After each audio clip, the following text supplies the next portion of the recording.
تاریخ پڑھتے ہوئے ہمیشہ ایک چیز ذہن میں رکھیں کہ اسے کبھی ٹکڑوں میں نہ پڑھیں۔ تاریخ ہمیشہ جڑی ہوتی ہے، یہ ایک بہت بڑا پزل ہے جس کے ٹکڑوں کو ہمیشہ جوڑ کر ہی سمجھ پائیں گے، اور یہ کام آسان نہیں ہوتا۔ بہرحال جب سلیم چالدران اور ردانیہ کے میدانوں میں لڑ رہا تھا، عین انہی دنوں میں سمندروں میں ایک بہت خطرناک کھیل شروع ہو چکا تھا۔ سن 1492 میں سکوت غرناطہ کے بعد اب اسپین اور پرتگال کو روکنے والا کوئی نہیں تھا۔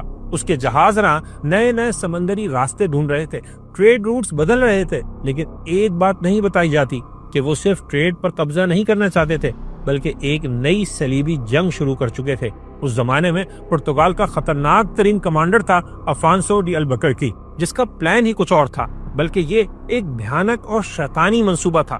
وہ ریڈ سی میں گھس کر جدہ پر حملہ کرنا چاہتا تھا اور پھر وہاں سے مکہ اور مدینہ پر۔ اس کا ارادہ تھا کہ نعوذ باللہ نبی کریم صلی اللہ علیہ وسلم کے جسد مبارک کو مسجد نبوی سے نکالیں گے اور اعلان کر دیں گے کہ جب تک مسلمان فلسطین خالی نہیں کریں گے، یروشلم سے نکل نہیں جائیں گے، تب تک ہم اسے واپس نہیں کریں گے۔ یہ میں کوئی کانسپریسی تھیوری نہیں بتا رہا، البکرکی کے خط آج بھی موجود ہے، کئی کتابوں میں اس پلان کا ذکر موجود ہے۔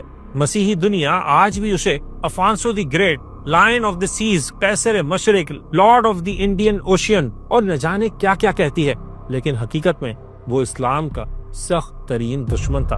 کیا مملوک جیسی مرتی ہوئے امپائر افانسو کا مقابلہ کر سکتی تھی؟ ان کے پاس تو کوئی قابل ذکر نیوی تھی ہی نہیں، جبکہ مقابلے میں پرتگالیوں کے پاس توپوں والے ماڈرن شپ تھے۔ اب ذرا سوچیں، اگر سلیم مصر فتح نہ کرتا، مکہ اور مدینہ کا کنٹرول نہ سنبھالتا تو کیا ہوتا؟ وہ پرتگالی جو انڈین اوشین میں دندناتے پھر رہے تھے، جو افریقہ کے ساحلوں پر مسلمانوں کا قتل عام کر رہے تھے، جو ہندوستان تک پہنچ کر گوا پر قبضہ کر چکے تھے، بلکہ اس سے بھی کہیں آگے انڈونیشیا میں آبنائے ملاکا پر ڈیرے ڈال چکے تھے، خلیج فارس میں آبنائے ہومس پر، یمن میں باب المندب پر، ہر اہم چوکنگ پوائنٹ کو اپنے گرپ میں لینے کی کوشش کر رہے تھے، کیا ان کے لیے جدہ پر حملہ کرنا مشکل ہوتا؟ بالکل نہیں، لیکن سلیم کی کامیابی نے پرتگالیوں کا راستہ ہمیشہ کے لیے بند کر دیا۔ مصر اور حجاز پر عثمانیوں کا کنٹرول، پھر آٹومن فلیٹ کی ریڈ سی میں آمد کے بعد کسی کے لیے بھی ایسی کوئی حرکت کرنا بہت مشکل ہو گیا۔